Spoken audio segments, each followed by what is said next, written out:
हाँ, तो देखो बच्चों, इनको हमें इनके मध्य संबंध निकालना है। तो सबसे पहले हम हमारी शुरुआत कहाँ से करेंगे? हमें 4 इक्वेशन लिखनी है। सबसे पहले लिखेंगे जेड प्राचल व एच प्राचल के समीकरणों से। सो देखो, जेड प्राचल का इक्वेशन क्या था हमारा? v1 बराबर z11 i1 plus z12 i2। v2 था हमारा z21 i1 plus z21 i2। ये था, इसको देते हैं समीकरण 1, इसको देते हैं समीकरण 2। ठीक है। और तुम्हारा h प्राचल का क्या समीकरण थे वो लिखते हैं। h प्राचल का हमारा समीकरण क्या था? v1 बराबर h11 i1 plus h12 v2 i2 बराबर था h21 i1 plus h22 v2। इसको दो समीकरण 3 में 4। देखो बच्चों, पिछली कक्षा में हमारे पास थोड़ा आसान था, जब z और y का निकाल रहे थे तो दोनों तरफ क्या था? दोनों समीकरणों में एक तरफ v भी सर ये हाँ क्या हुआ बच्चों? इक्वेशन सेकंड में z22 i2 आएगा ना? हाँ, z22 i2। Thank you. हाँ, तो z22 i2। तो पिछली बार हमारे पास क्या आसानी थी, इधर v भी थे तो दूसरे में i थे, पर इस बार थोड़ा उल्टा है। इसमें h प्राचल हमारा सबसे, देखो बच्चों, h प्राचल सबसे इंपॉर्टेंट है। अभी तुम्हें इनकी शायद इंपॉर्टेंस समझ में नहीं आ रही, अभी मैथ्स चल रही है, बट जैसे ही हम अगले चैप्टर में जाएंगे, ट्रांजिस्टर में जाएंगे, वहां ये h प्राचल बहुत इंपॉर्टेंट हो जाएंगे। वहां इसका फिजिक्स समझ में आने लगेगा कि ये h प्राचल है क्या। ठीक है। अभी तो इम्पीडेंस, प्रवेशता ऐसे हम नाम दे रहे हैं, वहां इनका फिजिकल सिग्निफिकेंस समझ में आएगा। तो देखो, आज हम सबसे पहले निकालते हैं, अगर हमें z की वैल्यू दी हो और हमें h11 की वैल्यू h पैरामीटर का वैल्यू निकालना हो तो इसको कैसे करेंगे? तो हम शुरू कर रहे हैं। तो इसमें सबसे पहले लिखो, माना, रुको 1 मिनट, और बच्चा ज्वाइन करना चाह रहा है क्लास। टाइम से जल्दी ज्वाइन कर लिया करो बच्चों, स्क्रीन शेयर रहती है तो पता नहीं लगता। तो देखो, सबसे पहले हम रिलेशन निकाल रहे हैं। इसमें लिखो h प्राचल के मान z प्राचल के रूप में। इसका मतलब है, अगर हमें z प्राचल की वैल्यू दी हो और h की वैल्यू निकालनी हो तो कैसे निकालेंगे? ये 4 समीकरण हैं, ठीक है, इन्हीं से निकालेंगे। तो इसमें सबसे पहले करते हैं माना। तो देखो, हमें h की निकालनी है वैल्यू, तो h की इक्वेशन को देना। इसमें थोड़ा सा ट्रिक है, इसी से करोगे तो समझ में आ जाएगा। h की वैल्यू निकालते हैं। तो सबसे पहले हम h के अंदर देखो, हमारी h की इक्वेशन क्या है? इक्वेशन 3 व 4 है। इसमें स्वतंत्र चर क्या थे? i1 व v2। तो जिसकी वैल्यू निकालनी है उसके दोनों चरों को एक एक करके 0 के मान के बराबर रखते हैं। पहले अगर हम मान लें, माना v2 0 है, तो समीकरण 1, 2, 3 व 4 से, तो देखो v2 का मान हम 0 मानते हैं। तो देखो, v2 का मान 0 मानते हैं, तो मैं सबसे पहले समीकरण 1 में v2 है ही नहीं तो कुछ नहीं आएगा। समीकरण 2 में v2 है, इसको 0 मानते हैं, तो 0 बराबर आ गया z21 i1 plus z22 i2 तो यहां से बच्चों क्या आ जाएगा तुम्हारे पास, यहां से क्या आ जाएगा, यहां से आ जाएगा I2 बटे I1 माइनस का Z21 डिवाइडेड बाय Z22, ये आ जाएगा। समीकरण 2 से आ गया ऐसा, V2 0 रखा, इसको इधर ले जाओ, फिर I2 बटे I1 करोगे तो यही आएगा माइनस Z21 बटे Z22, इसको समीकरण दे दो 5। अब देखो, अब समीकरण 3 में V2 है तो ये 0, समीकरण 3 में V2 का वैल्यू हमें कहां V2 रखना 0, V2 समीकरण 1 2 3 4 में V2 का मान 0 रखना है। पहले में था नहीं तो कुछ नहीं किया, दूसरे में था 0 रख के ये मान निकाल लिया, तीसरे में V2 है इसको 0 रखो, तीसरे में V2 0 रखोगे तो तुम्हारे पास आएगा H11, मैं सीधा लिख देता हूं H11 V1 बटे I1, ये आ जाएगा। चेक करते हुए चलना साथ में, समीकरण 6। अब देखो इसमें चौथे में V2 0 रखेंगे तो क्या आएगा हमारे पास, H21 बराबर आएगा I2 बटे I1, ये आया, इसको दो समीकरण 7। अब देखो बच्चों समीकरण 5 में भी हमारा I2 बटे I1 है, समीकरण 7 में भी I2 बटे I1 मिला है ना। तो देखो हम क्या लिख सकते हैं, समीकरण 5 व 7 से, समीकरण 5 व 7 से H21 बराबर आ गया minus Z21 divided by Z22, इसको इक्वेशन दो 8। सही है ना, यहां तक कोई गलती नहीं हुई ना, ठीक है। अब देखो हमारे पास एक H का वैल्यू आ गया, H21 की वैल्यू मिल गई हमें, ठीक है। अब देखो यहाँ पे H11 है बट वो V1 बटे I1 है, तो हमें Z के इक्वेशन 1 को हमने यूज नहीं किया अभी तक, क्योंकि इसमें V2 था ही नहीं, तो इसमें V2 लेके आते हैं पहले। तो इसके लिए हम क्या करते हैं, V2 ला नहीं सकते तो हम क्या करें, इसमें देखो V1 है और I1 है, पर यहाँ पे I2 है, अगर इस I2 को हम हटा दें समीकरण 5 से तो ये I1 के अंदर आ जाएगा, फिर हम V1 बटे I1 कर सकते हैं, तो हमें इस इक्वेशन से फिर हम बराबर करा पाएंगे। तो हम क्या करते हैं, लिखो आगे यहाँ इधर लिख देता हूँ नीचे, समीकरण 5 से I2 का मान समीकरण 5 से I2 का मान समीकरण 1 में रखने पर, समीकरण 1 में रखने पर, तो देखो समीकरण 1 में रखो, यहां से I2 कितना आ जाएगा हमारा, I2 बराबर आ गया तुम्हारा माइनस Z21 बटे Z22 गुणा I1, ये आएगा। ये वैल्यू हम 5 से निकाली, ये किसमें रखेंगे, इसमें रखनी है, इसमें रखनी है।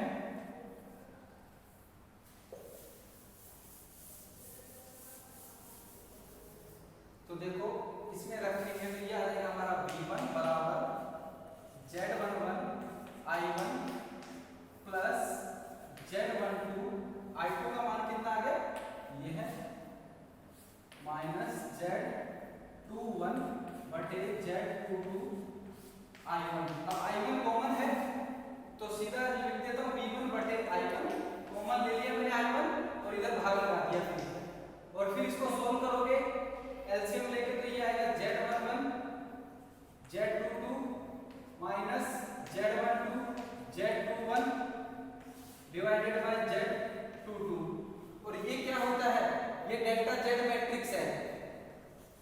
देखो Z का मैट्रिक्स निकाला तो उसका डिटरमिनेंट जब तुम निकालोगे तो यही आता था, ये डेल्टा Z था हमारा, तो इसको मैं लिखता हूँ delta Z divided by Z22, इसको इसको नाम देते हैं समीकरण 9।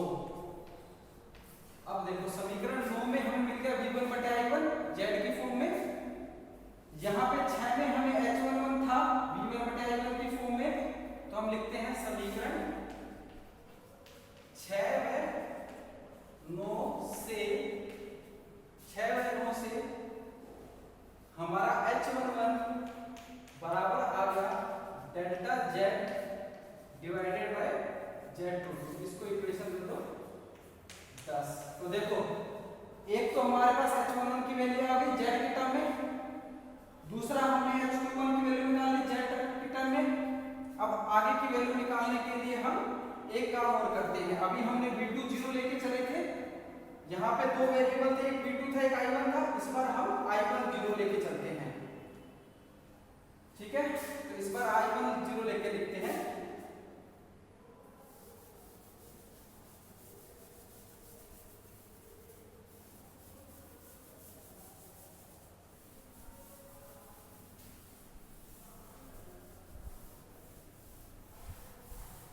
ये मैं रखता हूं, आगे मुझे जरूरत पड़ेगी इसलिए। तो अब लिखो बच्चों आगे, माना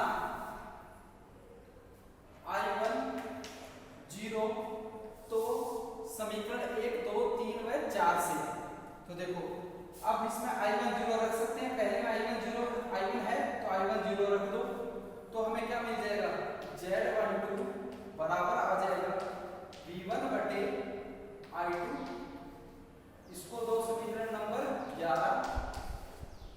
इसमें देखो इसमें भी i1 है, इसको 0 रखो, तो ये आ जाएगा z22 बराबर आ गया v2 अपॉन i2। ये समीकरण 12। अब आते हैं समीकरण 3 व 4 में। यहाँ पे v2 0 रखो, सॉरी i1 0 रखो, तो क्या आता है हमारे पास h12। i1 0 रखोगे तो ये क्या आ जाएगा h12 बराबर आ जाएगा हमारा v1 बटे v2। इसको दो समीकरण नंबर 13। इसमें जब हम i1 0 रखेंगे तो ये आ जाएगा h22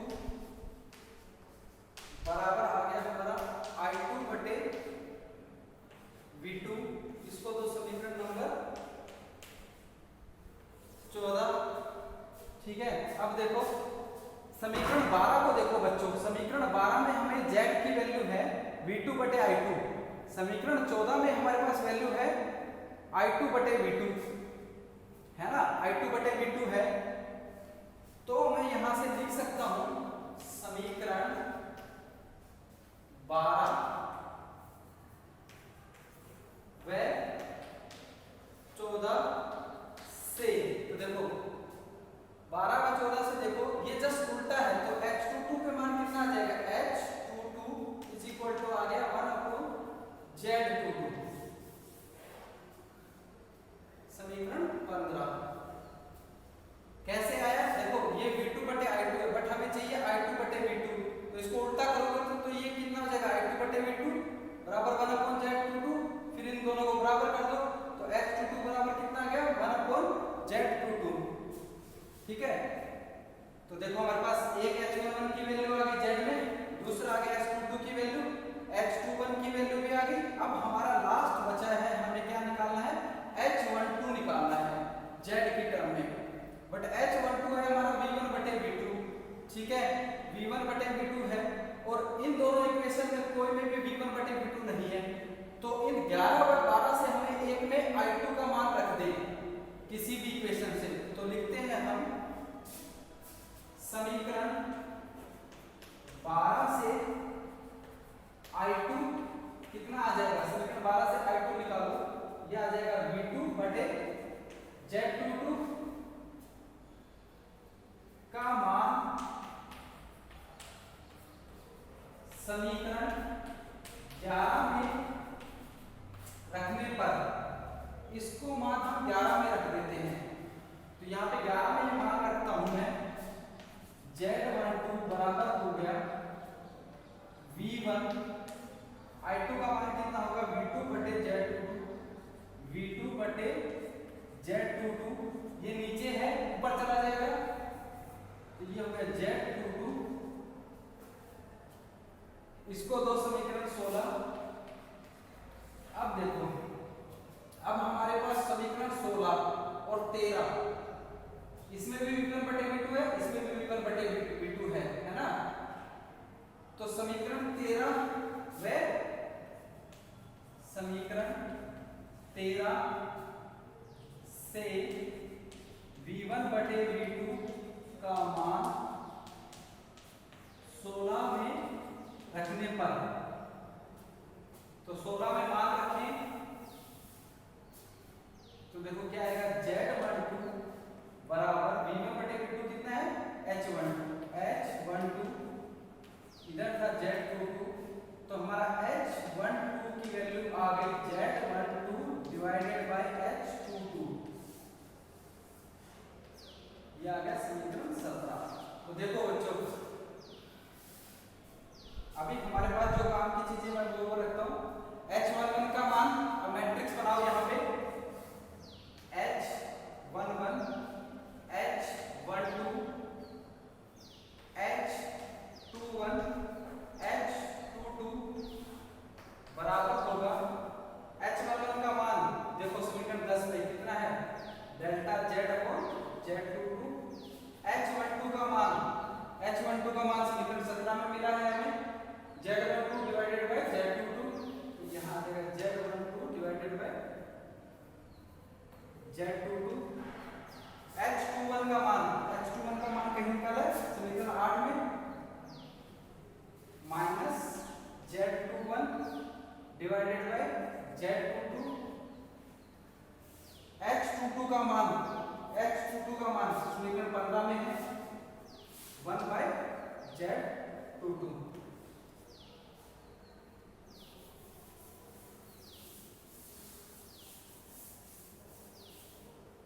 ये आ गया हमारा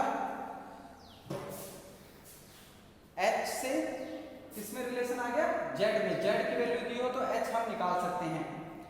आगे लिख लिया, इतना नोट डाउन कर लो, पहले मिटा दूं,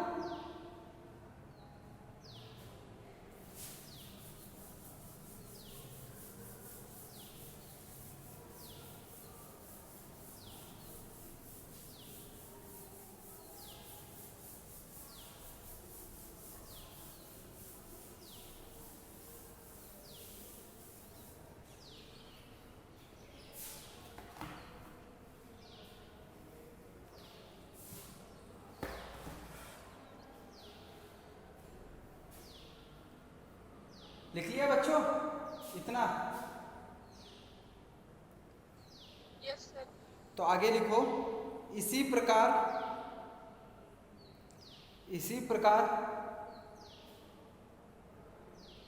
हम Z प्राचलों को H प्राचलों के रूप में निम्न प्रकार लिख सकते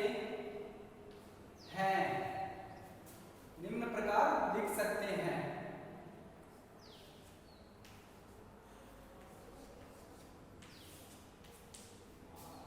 तो देखो इसका मान आएगा यहाँ पे delta H upon H22 H12 H22 minus H21 H22 1 upon H22, ये मान आएगा। इन्हीं इक्वेशन से आया 1 2 3 4 से। कैसे आया मैं हिंट दे देता हूँ, फिर तुम लोग करना, हो सकेगा तो। थोड़ा सा टफ है बट हो जाएगा, ज़्यादा कुछ नहीं है, मैथ्स ही है, गुणा भाग करना है। तो देखो अभी हमें ये इक्वेशन निकालनी होगी, तुम लोग घर पे निकालना। कैसे निकालोगे बच्चों, हमें अब क्या निकालना है, Z का मान H के रूप में निकालना है। पहले क्या निकाला था, H का मान निकाला था, अभी Z का मान निकालना है। तो इस बार हम इन दो इक्वेशनों के वेरिएबल को लेंगे, क्योंकि हमें z का मान निकालना है। तो पहले हम स्टेप करेंगे, I1 को 0 रखेंगे, I1 के मान 0 रखेंगे इन चारों में, और कुछ संबंध निकालेंगे, उनसे हमें दो रिलेशन मिल जाएंगे। फिर अगले स्टेप में हम क्या करेंगे, I2 का मान 0 रखेंगे, क्योंकि यहाँ I2 दूसरा वेरिएबल है उनमें, फिर हमें दो संबंध मिल जाएंगे और फाइनली ये इक्वेशन आ जाएगी। इस प्रकार करना होगा, ठीक है।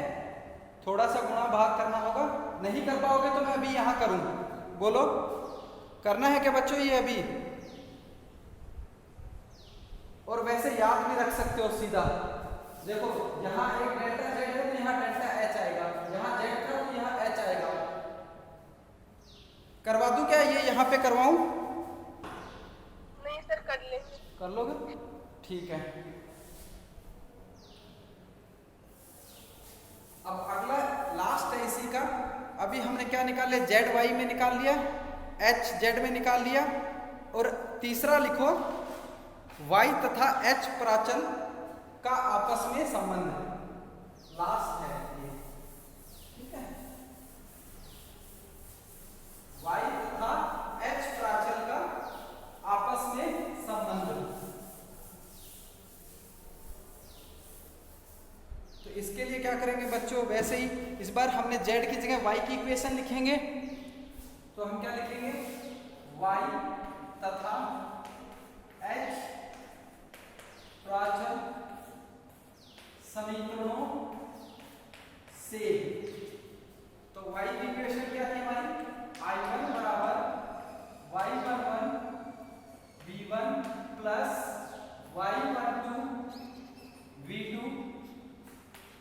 I2 बराबर था हमारा y21 v1 y22 v2, इसको एक ये दो।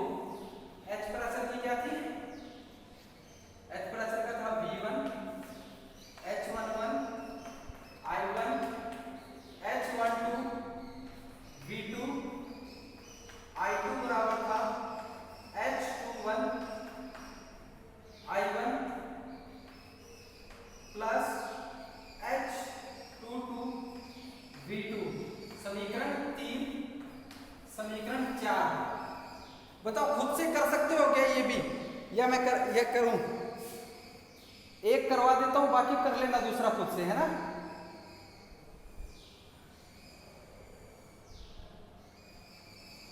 देखो तो अब हम क्या करेंगे, सबसे पहले अगर हमें y का मान दिया हो, h का मान निकालेंगे। तो हम निकालेंगे h प्राचलों के मान y प्राचलों के रूप में। देखो h का मान निकाल रहे हैं, तो यहाँ वेरिएबल है I1 व V2, तो एक एक करके हम 0 रखेंगे। पहले हम क्या करते हैं, V2 को 0 रखते हैं, तो हम मानते हैं, माना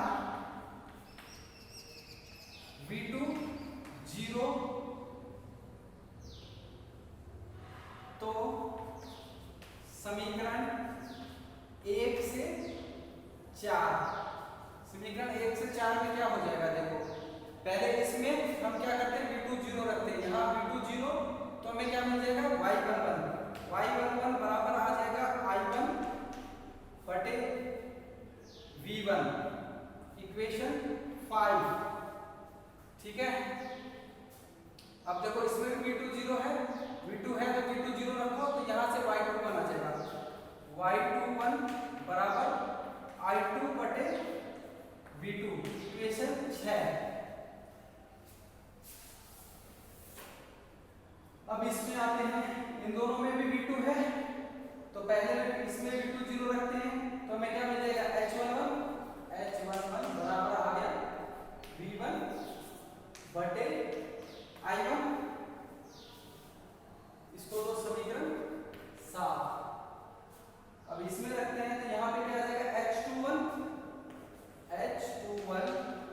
बराबर आ जाएगा हमारा I2 बटे I1, ये हो गया समीकरण। हाँ क्या हुआ बच्चों, इक्वेशन 6 में I2 बटे V1 नहीं आएगा? इक्वेशन 6 अच्छा इक्वेशन 6 कहाँ निकाली तुमने? I2 हाँ शाबाश I2 बटे V1, I2 बटे V1। ऐसे ध्यान रख लिया करो तुम लोग, बहुत सारा मैं भी खुद बोर हो जाता हूँ ना ऐसे लिखते लिखते, सारा क्या क्या ध्यान रखना पड़ता है, 1 1 1 2 2 1, यही थोड़ा सा बस इसमें दिक्कत है, बाकी तो सब सरल है। तो ये आ गया इक्वेशन 7 और 8। तो अब देखो हमारे पास कुछ बराबर आ रहा है क्या?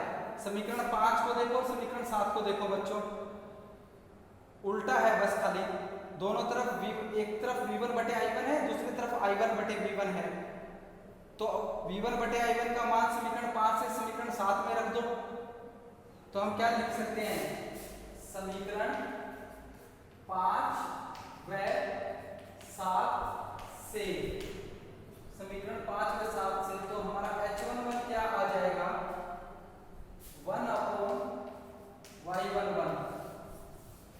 ठीक है, देखो ये v1 बटे i1 है, यहाँ पे i1 बटे v1 था, तो इसको उल्टा करोगे तो ये 1/y1 आ जाएगा। समीकरण 9 समझ में आई? कोई दिक्कत? No sir. ठीक है, ये आ गया हमारा। अब देखो समीकरण 6 व 8 को देखते हैं। 6 में हमें चाहिए i2 बटे v1 चाहिए, है ना, i2 बटे v1 चाहिए, बट यहाँ पे एक i1 है ना, तो इस i1 को हमें हटाना पड़ेगा। तो हम लिखते हैं समीकरण 7 से i1 कितना आ जाएगा? v1 बटे h11 को समीकरण 8 में रखने पर, इसको मान हम 8 में रख देते हैं, तो हमारा h21 कितना आ जाएगा? h21 बराबर हो जाएगा i2, i1 का मान कितना है? v1, h11 नीचे आएगा ऊपर चला जाएगा, तो ये हो जाएगा h11। नहीं, हम ऐसा नहीं कर सकते यहाँ पे, क्योंकि हमें h का मान निकालना है, h का मान निकालना है, तो यहाँ पे हमें एक तरफ h हटाना पड़ेगा, इसलिए हम ऐसा नहीं कर सकते। हम क्या करेंगे? यहाँ से भगाएंगे इसको, तो यहाँ से भगाने के लिए क्या करेंगे? देखो बच्चों पर, इधर हम इसको v1 को भगाएंगे तो i2 बटे i1 आ जाएगा, थोड़ा सा उल्टा हो गया। इसमें देखो समीकरण 5 से v1 का मान 6 में रखने पर, तो देखो 6 में रखेंगे तो v1 कितना आ जाएगा? v1 बराबर आ जाएगा हमारा i1 बटे y11, ये हम रखेंगे 6 में, तो y21 बराबर आ जाएगा i2 बटे v1 का मान यहाँ निकाला है i1, ये ऊपर चला जाएगा, ये y11, तो यहाँ से हो जाएगा y21 बटे y11 बराबर i2 बटे i1। अब आ गया, देखो ये बराबर आ गए, तो ये इसको इक्वेशन देते हैं 10। उल्टा क्यों किया? क्योंकि हमें h का मान निकालना है, तो एक तरफ h ही रखना है, इसलिए उल्टा किया। जब तुम y का मान निकालोगे तब इधर से घटाना पड़ेगा। तो आगे लिखो इसमें समीकरण 8 व 10 से, समीकरण 8 व 10 से, समीकरण 8 व 10 से देखो बच्चों क्या आ जाएगा? h21 बराबर i2 बटे i1 है, तो ये किसके बराबर आएगा? h21 बराबर y21 बटे y11। ये दूसरी वैल्यू आ गई, h11 की वैल्यू आ गई y में, एक h21 की वैल्यू आ गई y में, इक्वेशन 11। ठीक है, यहां तक होगा। अब देखो आगे करते हैं, यहां दिख रहा है?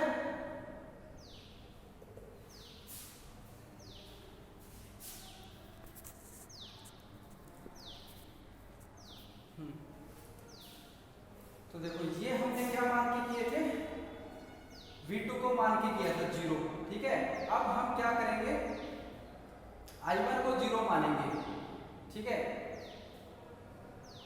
तो अब लिखो माना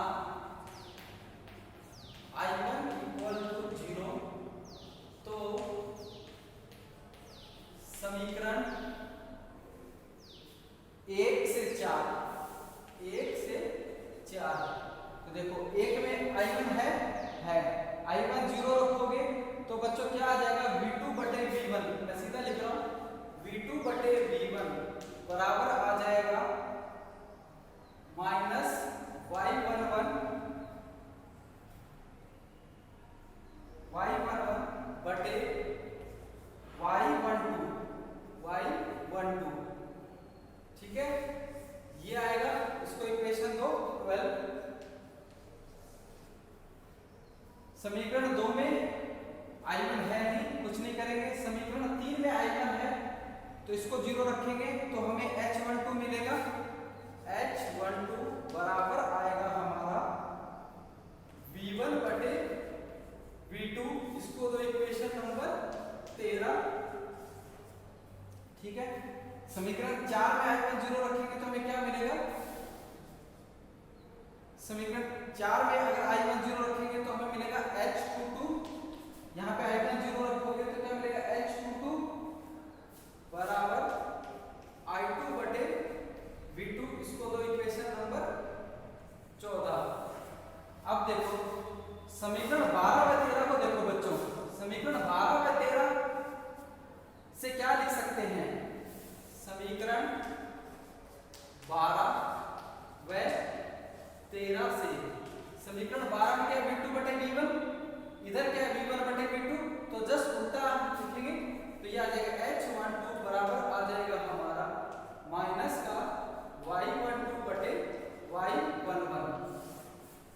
ये तीसरा मान मिल गया हमें, 15 नंबर दो।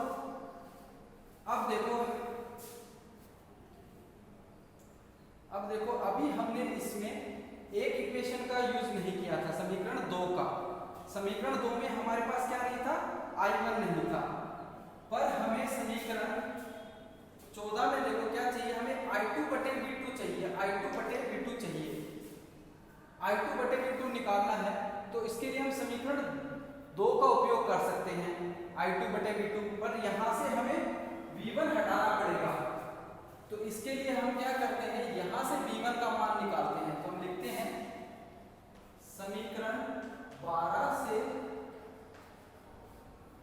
V1 कितना आ जाएगा, V1 बराबर होगा माइनस Y12 बटे Y11 गुणा V2 को समीकरण 2 में रखने पर,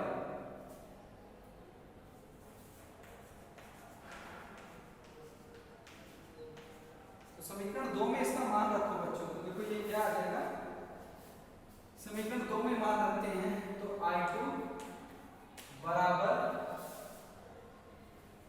Y21, V1 का मान हमें यहाँ मिल गया है minus Y12 divided by Y11 गुणा V2 प्लस आगे क्या है Y22 into V2, Y22 into V2, इसमें से V2 कॉमन आ जाएगा तो ये आ जाएगा आपका I2 बटे V2 बराबर, इसको सोल्व करोगे तो ये आएगा Y11, और ऊपर का सोल्व करोगे तो वो डेल्टा Y बनेगा, करके देख लेना चाहिए। ये आ गया हमारा समीकरण 16। तो देखो समीकरण 16 में I2 बटे V2 है, और हमारे पास समीकरण 14 में भी I2 बटे V2 है, तो हम लिखेंगे समीकरण 14 व 16 से, समीकरण 14 व 16 से क्या लिख सकते हैं बच्चों, देखो H22 बराबर हो गया डेल्टा Y बटे Y11 के, डेल्टा Y बटे Y11 के। अब हमारे पास चारों H की वैल्यू आ गई Y के फॉर्म में,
इतना नोट डाउन करो।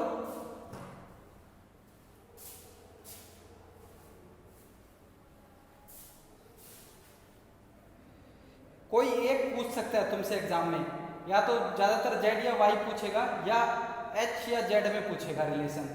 पूछ सकता है जेड या एच में रिलेशन निकालो। एक निकालने का दूसरा तो उसके जैसे लिख सकते हो सीधा इसको देख के, ठीक है।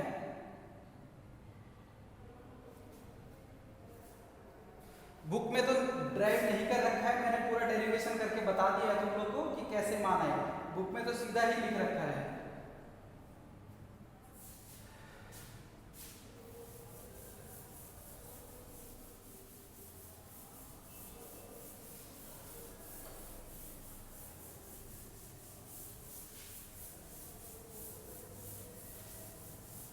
तो इसको लिखो इसी प्रकार y प्राचल को h प्राचल के रूप में निम्नानुसार लिख सकते हैं।